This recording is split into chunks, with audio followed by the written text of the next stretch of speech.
All right, we're in our imagery.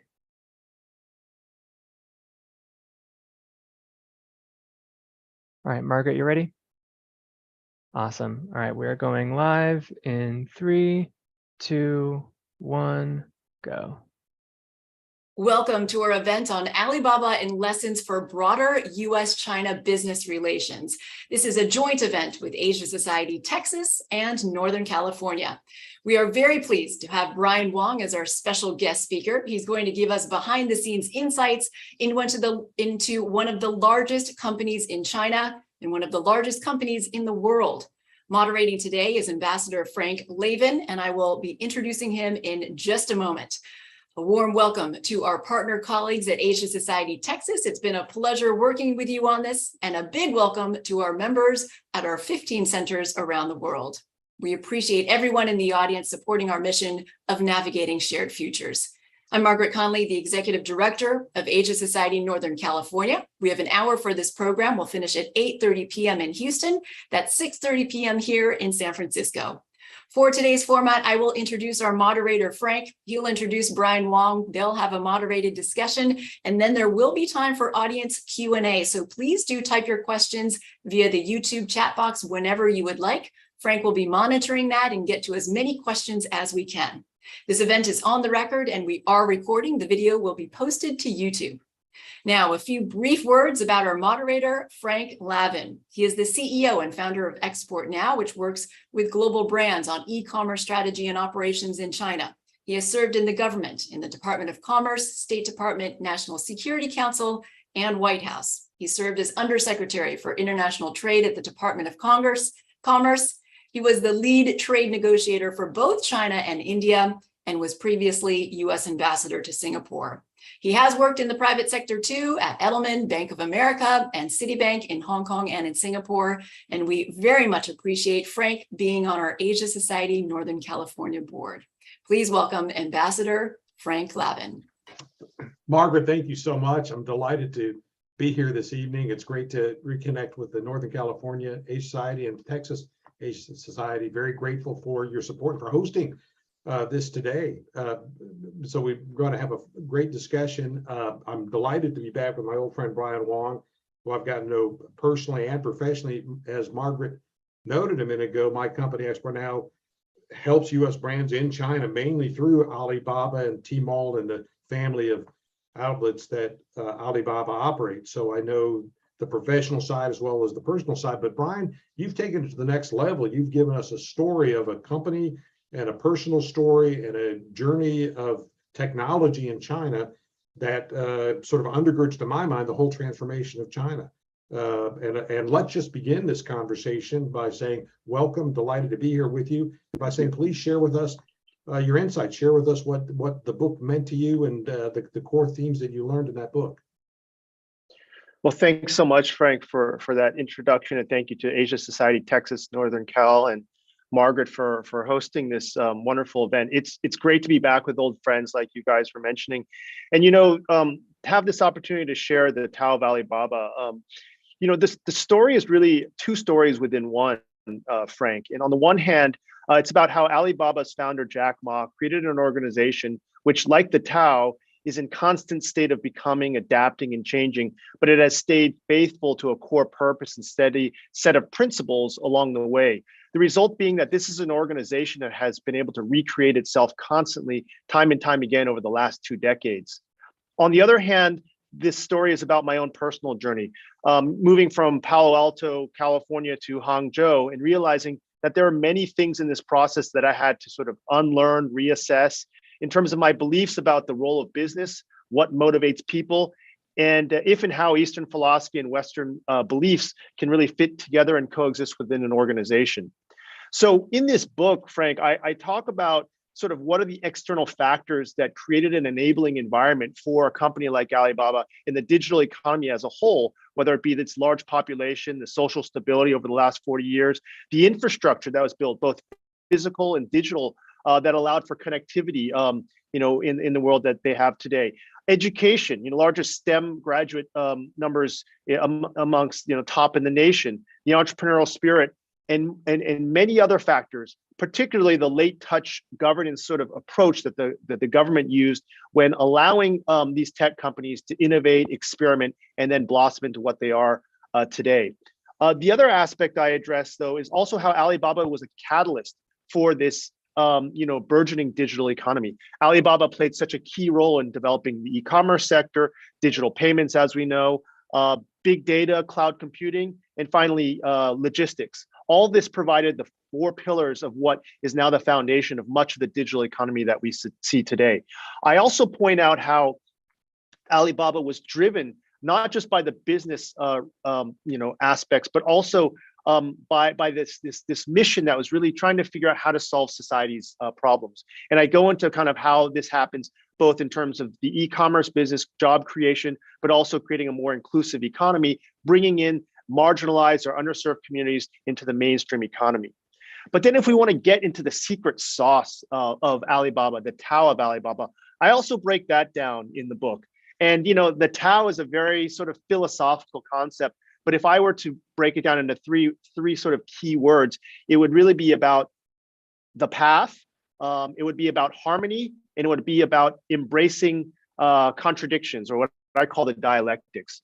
And really, these aspects of the Tao, how the company really set a path and had a mission that really permeated the entire organization, this drove much of what the company has done and does today in terms of its strong mission. The harmony aspect is really about how Alibaba adapts and fits within its environment, whether it's the domestic market or the global market as a whole, and how it really sort of adapted itself to fit those conditions and circumstances.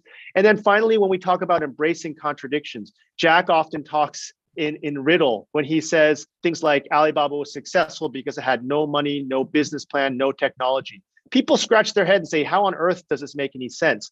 Alibaba is the largest e-commerce ecosystem in the world by pursuing the smallest businesses in their economies. So how do we make sense of this? I also break that down in the book and try and use it as a way to help people broaden their minds in terms of the possibilities on how to address issues and think about how to make decisions.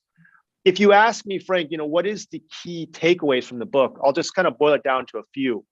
Number one is no matter how we see the market today or China in context to say America, competitor or collaborator, it's critical to understand how one of the most influential companies in China, one that really catalyzed the transformation of the digital economy, how they think from the inside. That's first and foremost one of the objectives. The second is really understanding this dichotomy of this public-private sort of partnership that really took place. What did the government provide in terms of enabling environment, and what did the private sector provide in terms of creating this ecosystem? And I think there's lessons to be learned from that as well.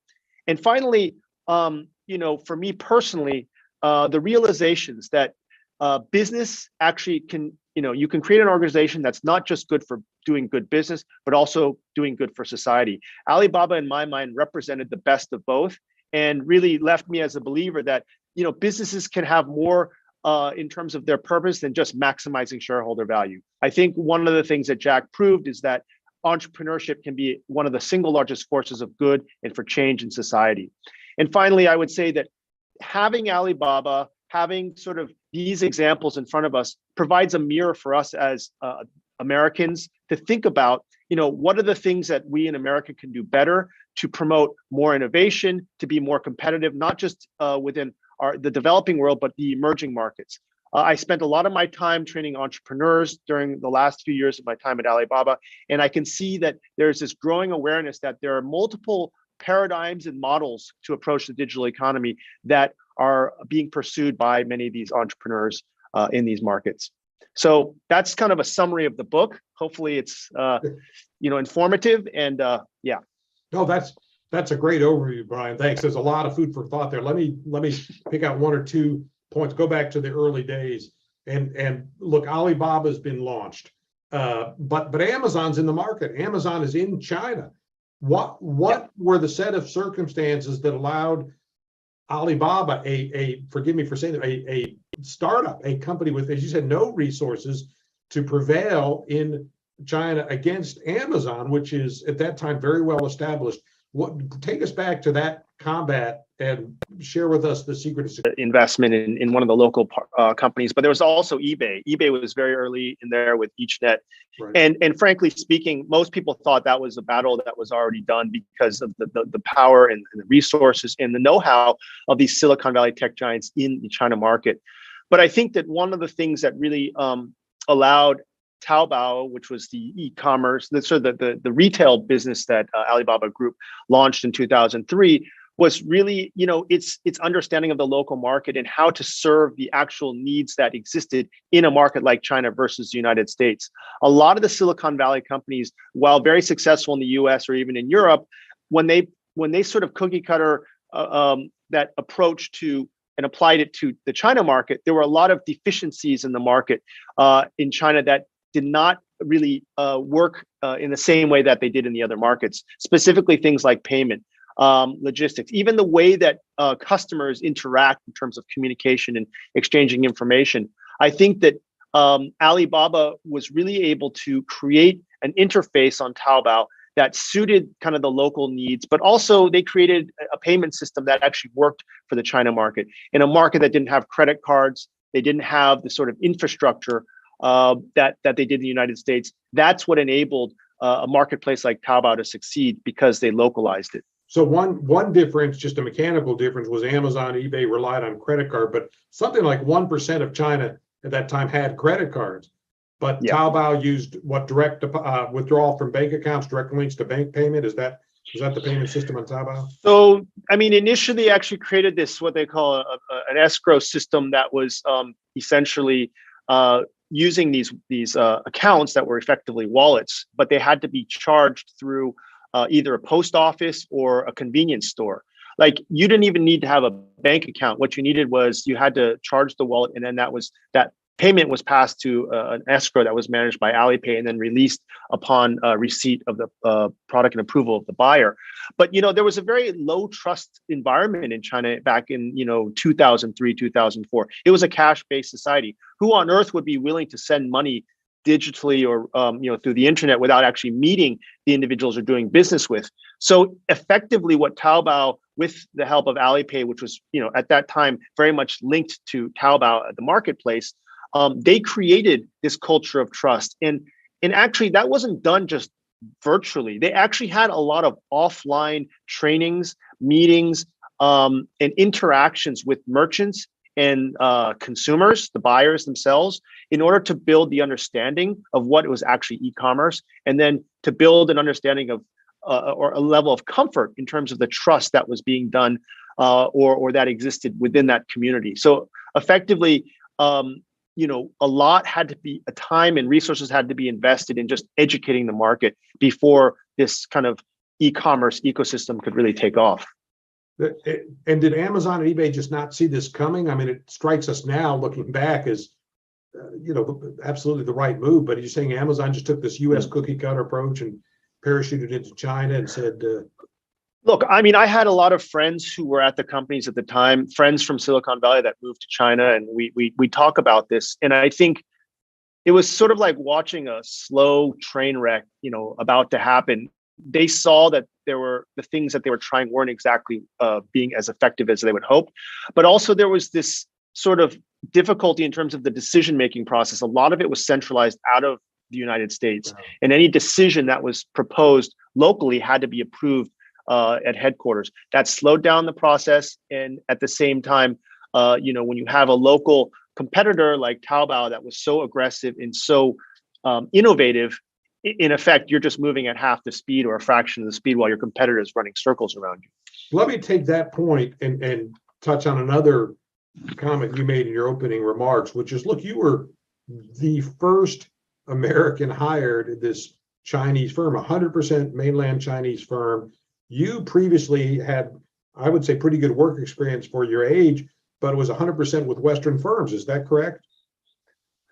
Yeah, I mean, yes, they were Western firms, but some of the firms, I mean, I was based in Hong Kong for a period of time at a consulting company, but I would say that the frameworks, the thinking process was very much American or Western, which, in a lot of ways kind of helped shape my initial views on what business should be like. Right. Yes. Well, but this leads to the question, because when I think of Chinese decision making, I think of consensus-oriented institution and top-down institution. But what you're describing is actually a very agile institution, a very Yes. adaptive institution. So was this Jack Ma's personality, or how did Alibaba escape from that kind of traditional Chinese rigidity and really become a nimble company? I think you're right, Frank. A lot of it had to do with Jack and his personality and what, his approach to management. He was a teacher first and foremost. Yeah. And if you think about what teachers do, they generally try to empower their students to be successful and to learn and to develop. And I always felt that Jack, in terms of the interactions he had with me and many of the staff, was really about trying to encourage us to become the best that we could be as individuals and work towards a common goal.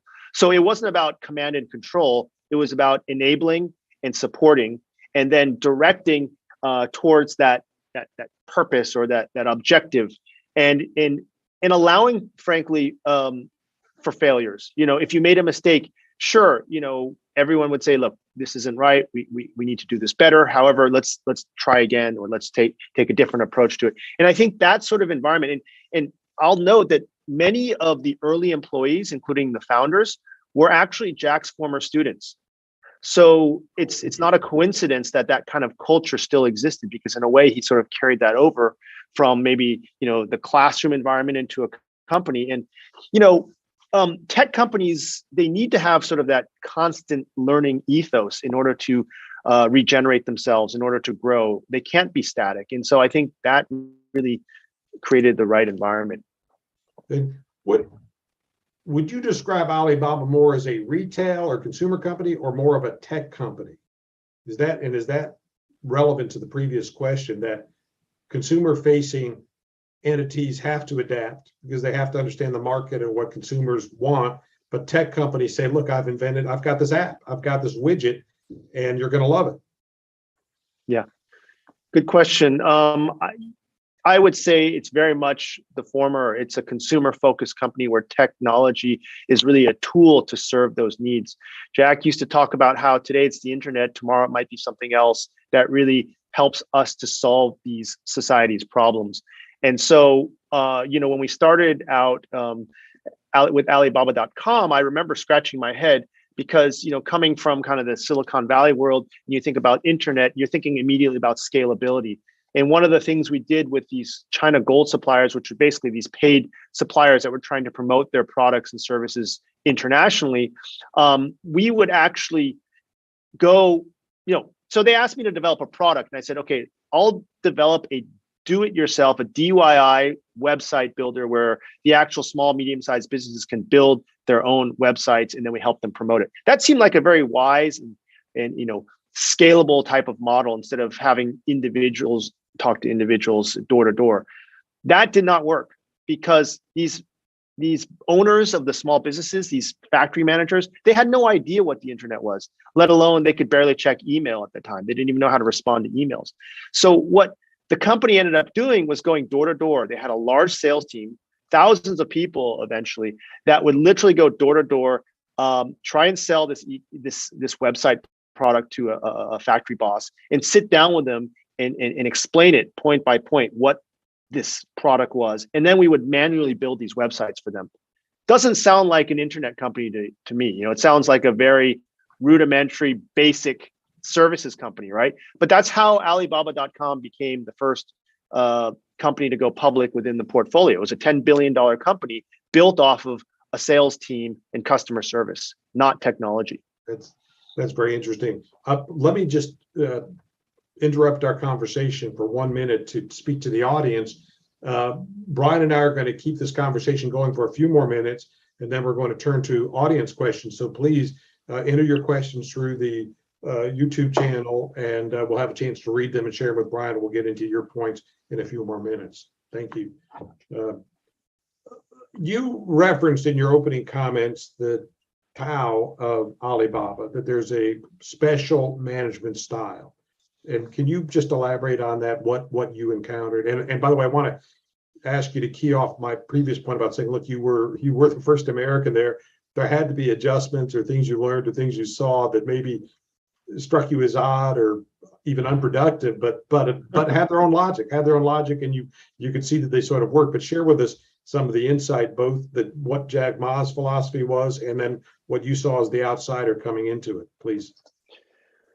Well, when Jack would often talk, he'd mention this idea of, we are a company that is driven off of Eastern philosophy, but use Western management practices.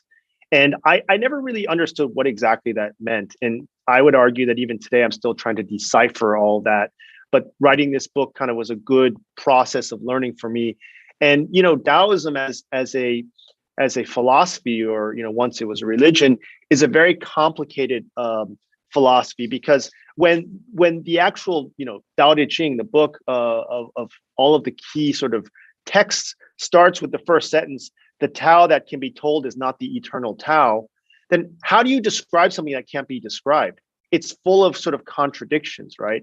And so when we were opening this sort of talk, I shared some of the contradictions that I see within the company in terms of its existence, trying to become the largest by chasing the smallest. Jack also would say things like, we use a charitable heart. Alibaba, we use a charitable heart, but use business practices to build the company.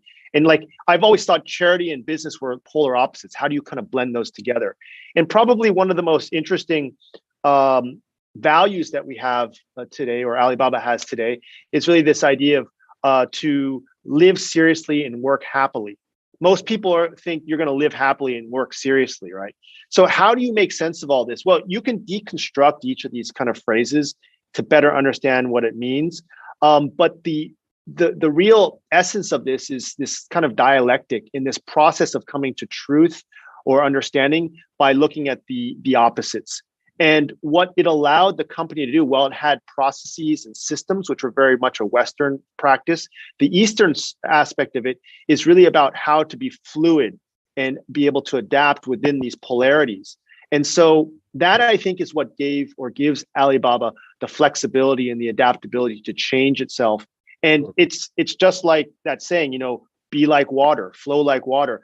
That this company has the ability to really change based on this dynamic. And so that's when we talk about contradictions and paradox, that I think is a key trait of the Tao of Alibaba.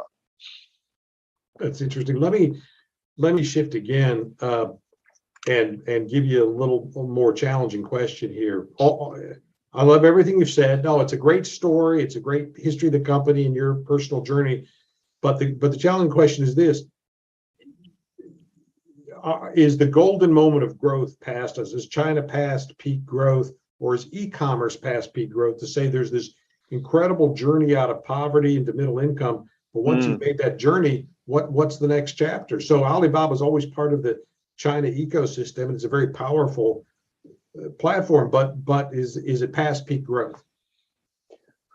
So I think your question, Frank, really gets to a larger question, which is, as a country and as its economy, has it passed that peak growth? And as you know better than I, the whole conversation around this in terms of the government sort of discourse is that China is moving from a period of fast economic growth into a period of high quality growth, right? And what does that mean? Well, there's still opportunities. I think the opportunities in terms of commerce are synonymous with the size of this middle class that exists in China and continues to grow, I might add. And this is something that we cannot deny. It's really a question of then how do you adapt to the needs of this new and emerging middle class that has more demands in terms of the quality of the products that they're looking for. There's more competition domestically within the market. And also investment is probably going to start flowing less in the way of traditional e-commerce and more into things that are more specialized, even areas of hard tech or more sophisticated technology. So no, I don't think that the golden days are over, say, for companies like Alibaba. It's really a question of how can they adapt to this new environment and how can they continue to serve a market that is evolved and matured, using new and innovative tools. Yeah. Okay, no, that's encouraging. Let me also, you made another reference in your opening comments about rural China, the poorest section of the poorest part of China's economy. Both your journeys there and also what did Alibaba do in those rural areas? It's not where we would normally in the US we think of tech sort of empowers those who have it, but you know, if you're not connected, you're not connected. Yes. But tell us how that was different in China. So one of the amazing things, Frank, that I observed is those areas that you would traditionally think are not able to access technology, either because of a lack of infrastructure or frankly, a lack of skills, were able to connect with this ecosystem that was evolving through Alibaba's e-commerce sort of business. And particularly, one of the amazing things, and I described this in the book, is a visit to a village that actually had gone through a number of iterations. It was in Jiangsu province on the outskirts. The soil of that village was around it was not very arable. So they weren't able to produce crops with much success. They went into pig farming. And then when that wasn't successful, they went into recycling. And essentially all this garbage that was being imported from America, Japan, and Europe would be shipped to China and then trucked over to this village. And those people would be separating out plastic for recycling. It became known as the garbage village. Can you imagine that? So this one individual, his name was Sun Han, actually went off to college. He left the village, dropped out of college, and did a bunch of odd jobs until he discovered, well, maybe I should try and start an e-commerce company. He did some research and ended up stumbling upon this concept after doing research, which was DIY furniture. And DIY furniture, much like IKEA, he started to sell these on Taobao using some local villagers to help sort of build the different parts for assembly. And it became so successful that his business burgeoned, it grew, and he started to get other villagers involved. And today, that's one of the most successful and earliest Taobao village stories, where they employ half the village in e-commerce, and their revenues are astronomical. I mean, the numbers that I've seen from a World Bank report were around $2 billion in this cluster that does DIY furniture. Now, this happened organically. I actually went to that village in 2013 and I visited Sun Han. And this was during a time I was taking a hiatus from Alibaba. And when I saw this, I said, this is an amazing, catalyst for change in the rural areas. And subsequently, this started to spread throughout China. Now there are about 7,000 of these Taobao villages, generating billions of dollars and creating, over 10 million jobs in the rural areas. But I think what's most significant about this is that it's changing a trend where a lot of the migrant labor were leaving villages in the countryside, going into cities for construction jobs, for working at restaurants and whatnot, and leaving the infants and the old people behind. This created a huge drain from these rural regions, a huge sort of problem in terms of caring for people, infants, and the elderly, and putting a lot of strain on the cities. Now people in these Taobao villages are actually going back to the villages to work. They have a high quality of life because they're able to generate income sometimes 5 times what they would normally. And sometimes these incomes they generate are equivalent to a college-educated urban person that is not in e-commerce. I mean, that's the level that this is kind of redistributing the wealth. And to me, that was very inspiring. And that was possible because, number one, the government provided the connectivity through its public infrastructure, internet access. And number two, the technology that Alibaba developed was so accessible that even those with a middle school or elementary school education can actually use this technology to do business in e-commerce. So it's not that you only have to raise the skills, the technology skills ability to make these individuals able to use the technology itself, but you can also lower the threshold of access to the applications themselves. And I think that's one thing that is a very valuable lesson in terms of how China and Alibaba specifically made this technology accessible to all. No, that's a great story, Brian. Brian, I recall in the same vein, it might have been part of the same Taobao Village program that Alibaba pioneered rural delivery, because you go into the really remote, I mean, we're talking about the bottom percentile or a few percent. Yeah. Well, they don't have street addresses. They don't have a local post office. I mean, these are folks who really are disconnected from the modern economy. But Alibaba pioneered mechanisms for local shops to serve as post office, local, Yes. the 7-Eleven equivalent to serve as the postmaster for these folks and allow it so they could pull these people into a digital economy. Absolutely. Frank, if I can add to that, I did a trip to Inner Mongolia as well to visit some of these centers. And they become meeting centers of the community where not only they go there to pick up their products, they go there to socialize. And now one of the things in terms of this rural revitalization project that Alibaba is involved with is also providing telemedicine services. So these become actually town hubs that are connected digitally to provide products and services that are more and more encompassing of the needs of those local communities. Because like you said, they're very remote. I mean, it was sub 23 degrees when I was in Inner Mongolia. This was the start of the winter. And people just sit around stoves trying to stay warm, doing nothing, playing cards maybe and talking. But like when you add this element of the digital connectivity, they can suddenly access products that they can never get before. They can sell things and they can access information that will enrich the community as a whole. Oh no, it empowers just millions of people who had been historically disconnected. So it's a terrific story. Let's do this. We're halfway through our conversation. Let's turn to the audience. We've got a number of questions in. So let me just restate a question for you. This is from Sandra Pan. And Sandra writes, Brian, how did you find a startup like Alibaba to work for? What attracted you to Alibaba and Jack Ma? So we want the origin story. Well, I feel like Alibaba found me as much as I found Alibaba. I think part of this is serendipity, right? When you're young and you're searching for things, you kind of know what you're looking for. And, being 20 something and clueless and not really knowing what sort of career I was going to end up doing, my North Star was to figure out a job that would allow me to do the greatest good for the greatest number. We've talked about this in the past, Frank. I thought I would become a doctor and do health care and health policy, right? Greatest number, you could have, work at the WHO or something to that effect. But I was back in Silicon Valley. I had done consulting and I was thinking there's got to be something more that can connect me with the community and have impact. So I actually took a job in local government. Frank, I know you've done things in diplomacy and Department of Commerce. Like I was just starting small in the city level. And I was enjoying that job working in San Francisco, but Jack Ma ended up coming through in 1999 to raise money in Silicon Valley. And I was very fortunate to be introduced to him through a mutual friend, was Joseph Tsai, who was the CFO at the time. And Joe was introduced to me through another friend, and they were looking to hire people. And so we met up in San Francisco. I remember it was at the St. Francis Hotel in San Francisco, and Jack shared his vision for what the company wanted to do. And for me, this combination of technology and development work really seemed compelling.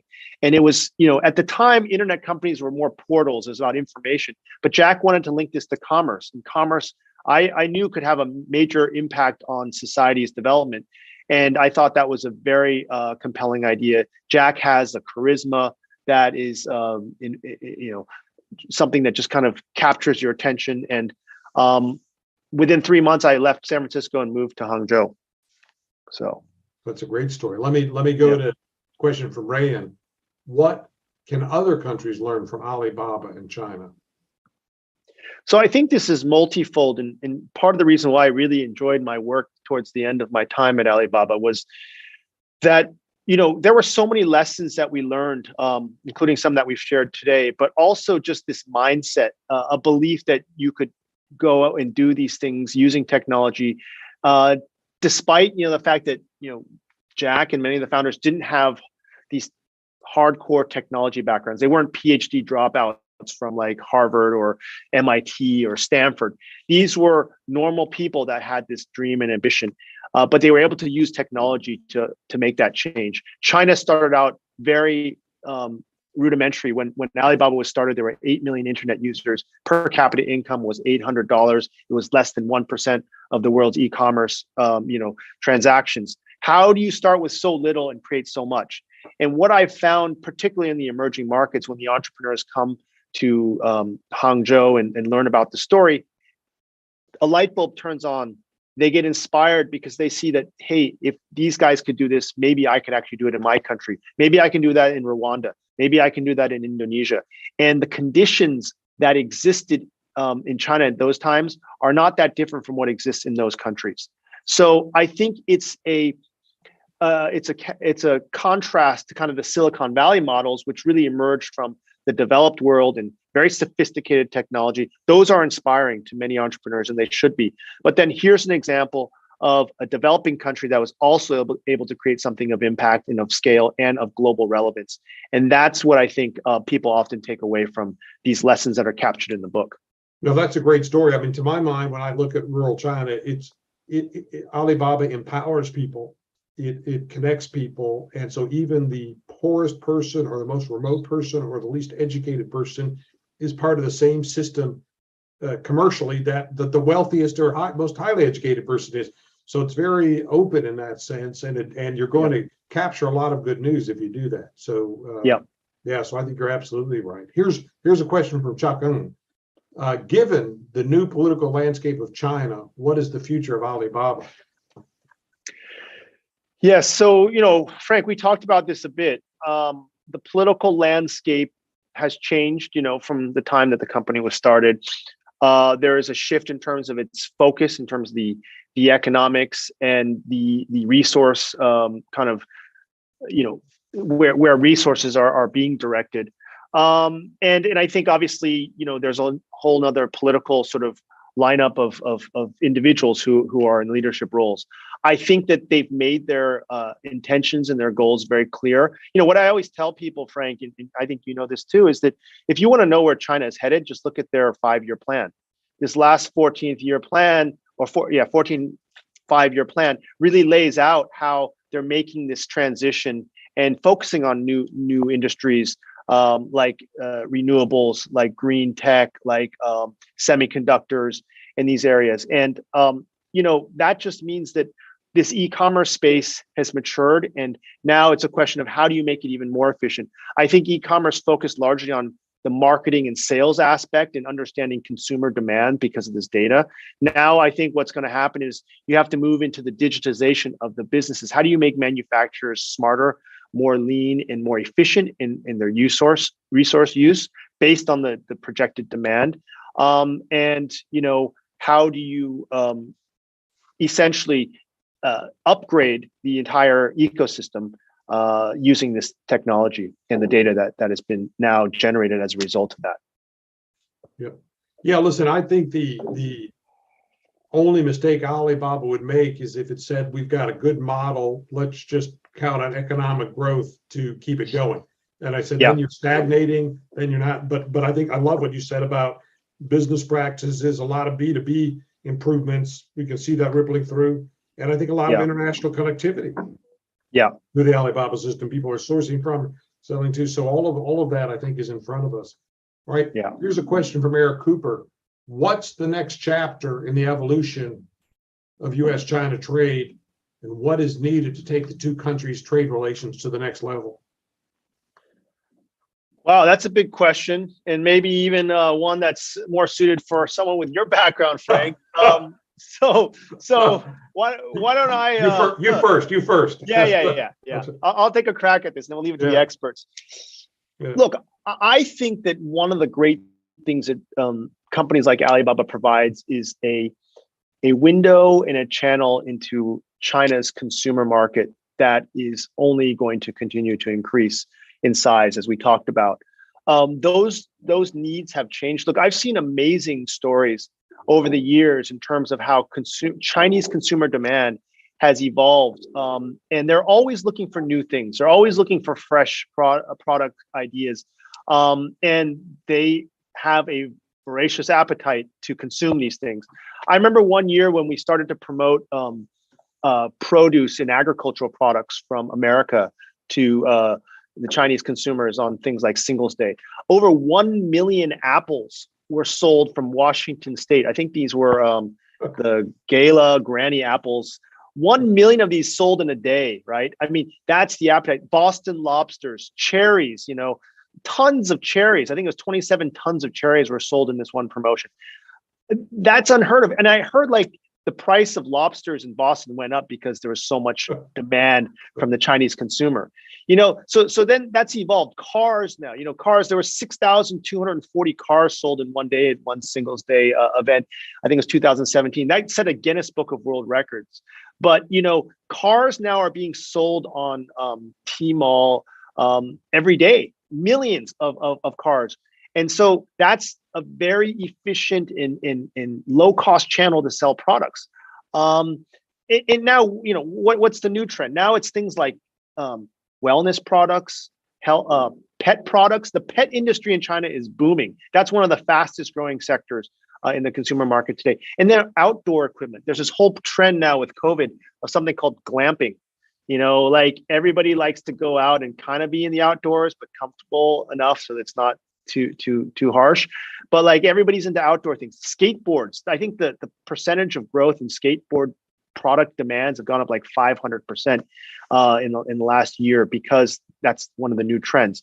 So as American businesses think about this trade relationship, I think it's important not to forget that, this consumer market is significant, and there are national security issues and political tensions between the two countries, US and China, and we'll let the experts and the political people deal with that. But when it comes to people, like, Chinese consumers and American consumers, they like a lot of the same things. And why shouldn't we be trying to grow together by continuing that commerce, that exchange, by utilizing technology to sell products? No, I think that's right on the head. I'd say, look, there's certainly trade issues, but boy, there are all sorts of success stories too. Agriculture, as you indicate, agriculture is a huge success issue. Tourism, pre-COVID, COVID's disrupted it, is a success. Student educational, we want American kids to go to China. We want Chinese kids to come to America. And boy, consumer goods is an enormous success, where if we look at the numbers, Nike's best year ever in China, Procter & Gamble's best year ever in China, Mercedes best year ever in China. I mean, it's just a mammoth market.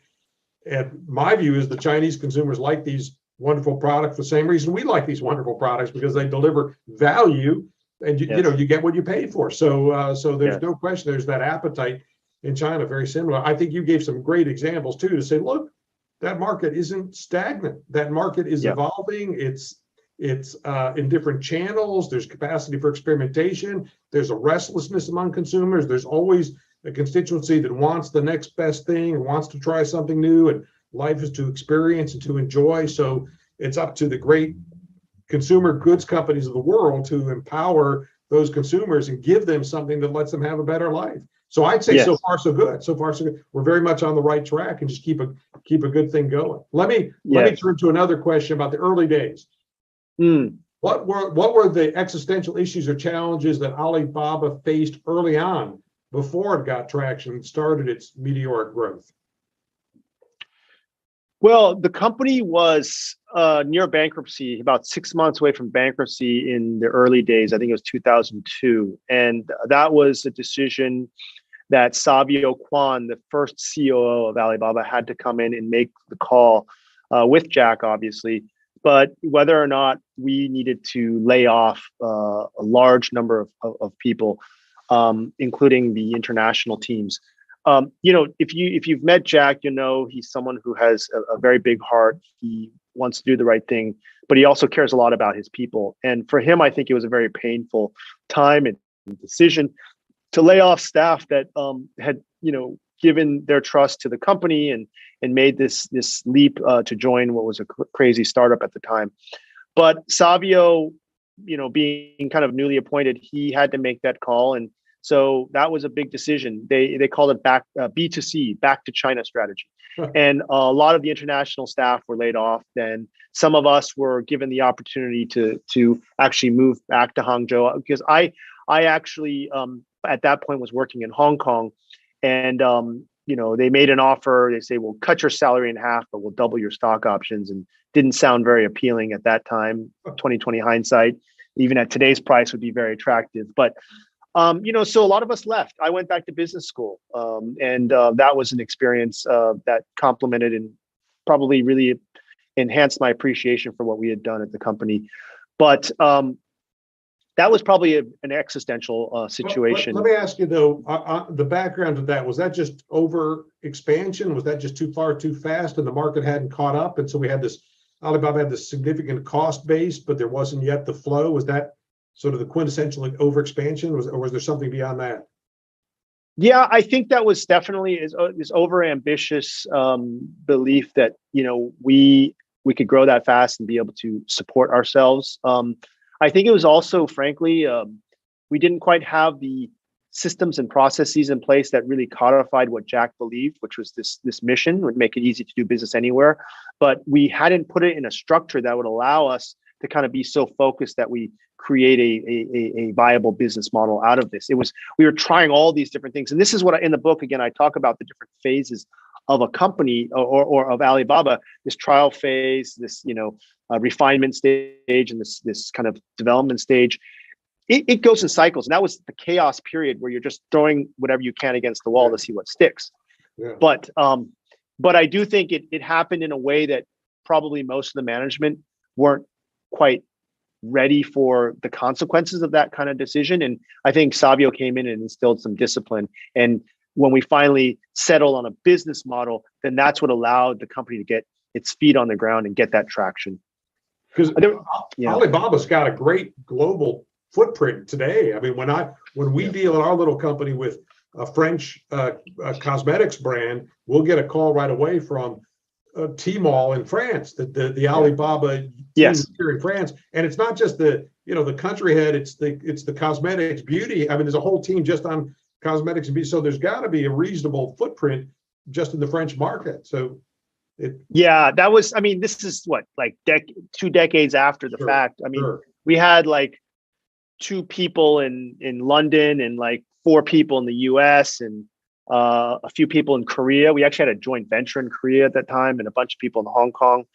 So we were global, but we were also still very sort of rudimentary, and we didn't have a business model that was, viable at the time. Yeah. Okay. One more question from Bing. How do you think your experience of working for Alibaba has changed your perspective on how to do business in China for US companies? What advice would you give US companies in China? Wow. Interesting. Well, again, I don't claim to be the expert because I've had, experience of like working at 2 companies there in China. But I think that what it did say to me is the need to kind of be a bit more open-minded in terms of how to go about, addressing issues and thinking about these issues. Again, that's why I titled the book "The Tao of Alibaba," is to kind of show this sort of more Eastern perspective on how to look at the world and address these issues. I definitely think that it helps to have a local partner as well to kind of help you kind of decipher everything that's happening there. But more than anything is having a very clear purpose in terms of why you're there, what you're trying to achieve, and then enabling your own team there on the ground to do what they need to do in order to work towards that common goal. And I think young people in China are very capable, very hardworking, very creative. What they need is the space to kind of solve these problems and come up with the solutions. But they also appreciate clear direction and again, purpose in the work that they're doing. Yeah, you also made a very interesting point a few minutes back, where you said, look, the problem to avoid when you're coming into the market is don't use the cookie cutter approach. And we'll have US companies that say, look, we went to Canada, we did this, and we went to Britain and we did this, and now we're going to go to China. Say, well, wait a second. Canada and Britain have a culture and business practices that might be 90 or 95% identical with America's. So you're learning the wrong lesson. Now you're going to a very different culture, very different business style, operating style, and you really have to have some adaptive characteristics there to understand where the market is and where you're going to fit in. So. And Frank, I would add, I mean, you're absolutely right on that, and it should be a reminder to us all. But what's interesting is too, I've seen Chinese companies that go global, they make the same mistakes.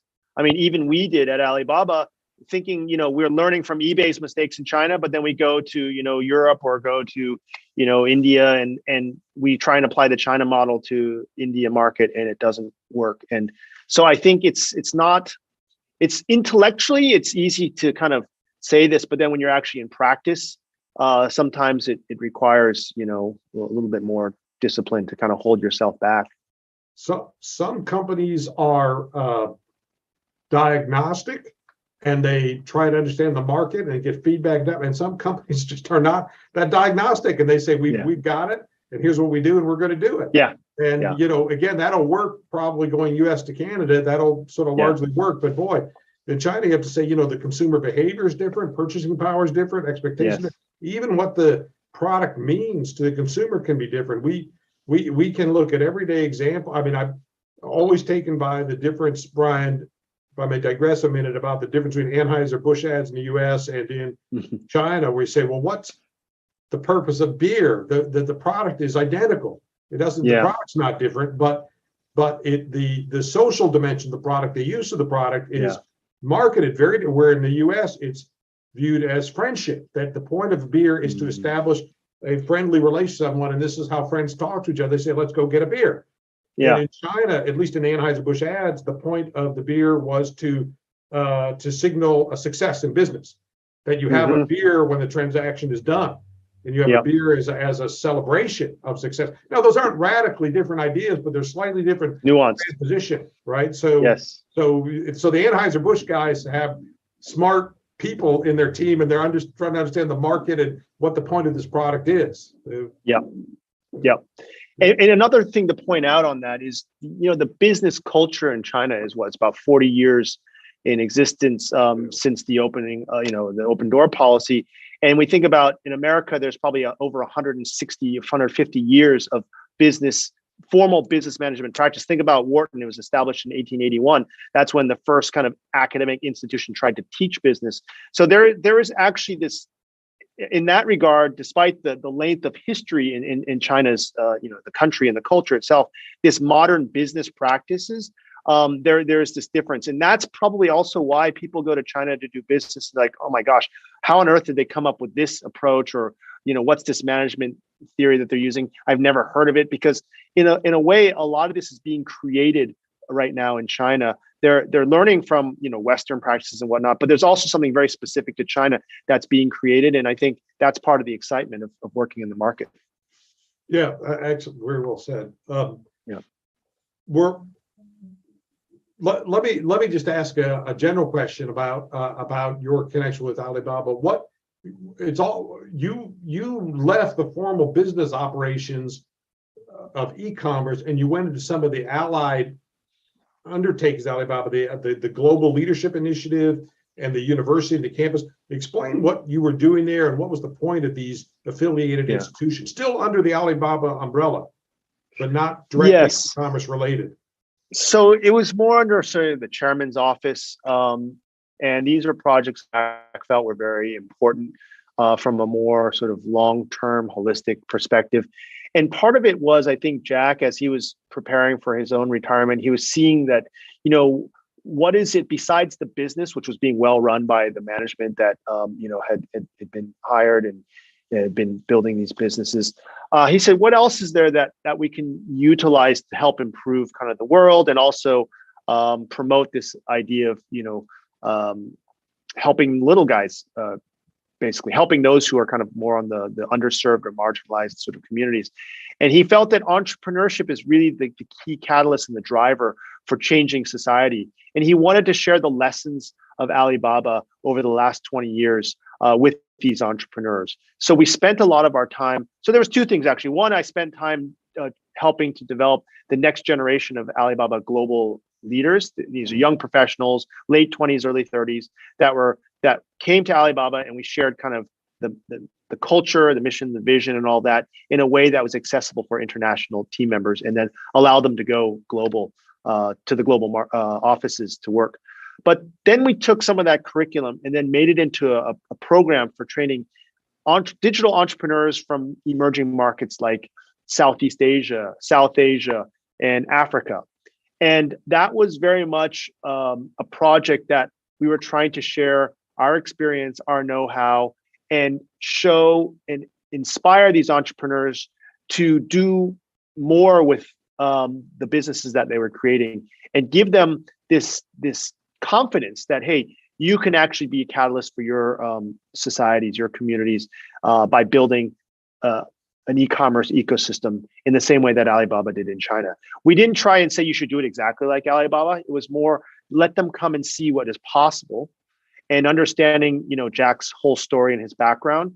There were a lot of young people who were amazed at what could be done, and also went back and frankly, it transformed their own business. Like there's a fellow named Wilson Bay in Malaysia who was running what we call an insurance tech business. He was an ex-banker, and he was basically trying to do like fintech around insurance. But after going to Alibaba, visiting these Taobao villages, he said, you know what? I'm going to focus on what they call the B40, the bottom 40% of society, and provide them insurance products.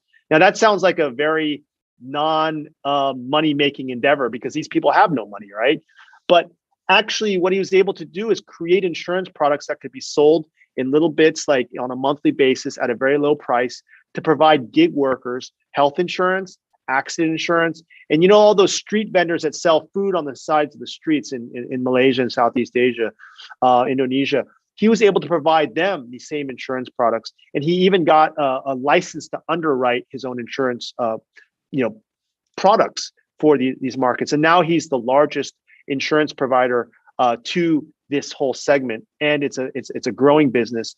And that was catalyzed by what he saw during his trip to Alibaba to say, it's worth my time to actually go and help these underserved communities and build a business out of this. That's a great story. Just to clarify, is the Global Leadership Institute, is this like a fellowship program, or is this a management training program for people who are joining Alibaba? What was the intake of the program? So the Alibaba Global Leadership Academy was the internal sort of management training program, and then AGI, Alibaba Global Initiatives, was the external kind of outward facing program.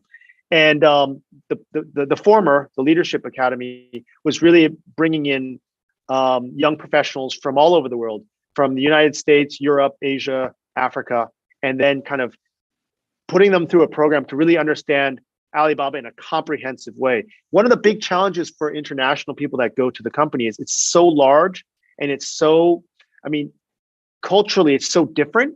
It's like, how do you integrate into an organization like that? So a lot of this served as a foundation for the book, Frank. What you're reading is kind of years of kind of thinking about these issues and trying to frame it in a way that anyone from the West, particularly in America, could read it and say, okay, this makes sense to me. Let me give you a closing question, then we can wrap up. Given that international orientation and your responsibility there, which country would you say was able to absorb these lessons the best, or which country did digital transformation have the greatest impact outside of China? Where did you see the best results? I am seeing the best results so far really in Southeast Asia, particularly in markets like Indonesia, Malaysia, Thailand. And the reason is that, Indonesia in particular has a large population, but they have a lot of need to kind of bring the informal economy into the formal economy. They need methods of payment, for the underbanked or the unbanked. And that's really been catalyzed by companies like, Gojek, Tokopedia, and Dana, Bukalapak. They are taking a lot of these examples, these models, and helping to bring this, the mom and pop shops, the vendors, the street vendors and whatnot, into this digital economy. And it's amazing to see that. I think Africa is very much kind of the next stage, but it still has a ways to go in terms of its infrastructure, and also just in terms of, being able to build the fundamentals. Southeast Asia seemed to be kind of one step ahead in that way. So it's been able to really take off.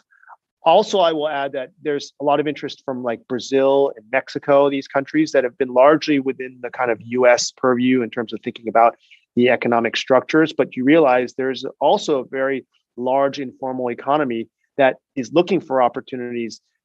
Instead of going through middlemen, instead of going through big corporations, they are looking for ways to reach markets globally through direct, connections and using technology.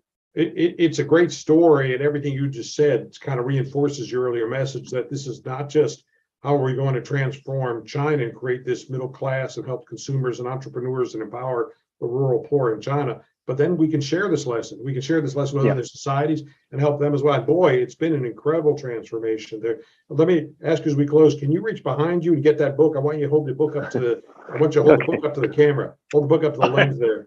There you are. Show the Alibaba colors. There you go. Yeah, go to Alibaba colors. This is a great book. This is, I hope everybody's watching today is going to be able to buy the book and read it and reinforce all the points Brian's been making. And you were just wonderful, Brian, to spend this past hour sharing your thoughts, your insight, the Alibaba story, the China story with us. So thank you so much for your time. Special thanks to the Asia Society of Texas and the Asia Society of Northern California. Thank you for hosting this and sponsoring this. And thanks to the audience. Wonderful questions and a great chance to join this conversation. So thank you, Brian. Frank, can I just say one more thing before we wrap up, since the title was Lessons learned and applications kind of US-China relations. I will say as a California kid that grew up here and then went to China to work and then now coming back on this tour, but just reflecting, one of the interesting things I think to point out is how US and China are so interlinked that in a way that this relationship cannot exist without one another, because number one, we talked about the trade and whatnot. It's very synergistic. There's been a lot of good that's come out of the relationship between these two countries and the collaboration. But two is, I think that each one provides a mirror to the other. So one thing I was thinking about, and I'm sorry I didn't bring this up sooner, but when we're looking at China today as a competitor, as an adversary, it actually brings to light the areas of weakness in America's system today in terms of its economy and the structure, or the lack of investment in, say, infrastructure, or how we have to support more technology innovation in different ways. And in a way, while we don't agree with everything that maybe is being done in China, it provides a contrast or insight in terms of better understanding how we go about things. And so I think the same would be true for China looking at America.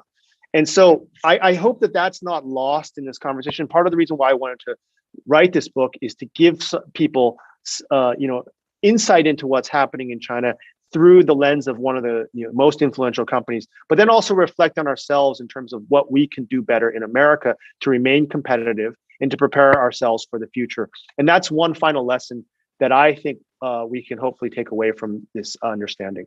Great lesson, Brian. Thank you for that. Open societies move ahead, closed societies stagnate. So that's a great lesson to wrap up with.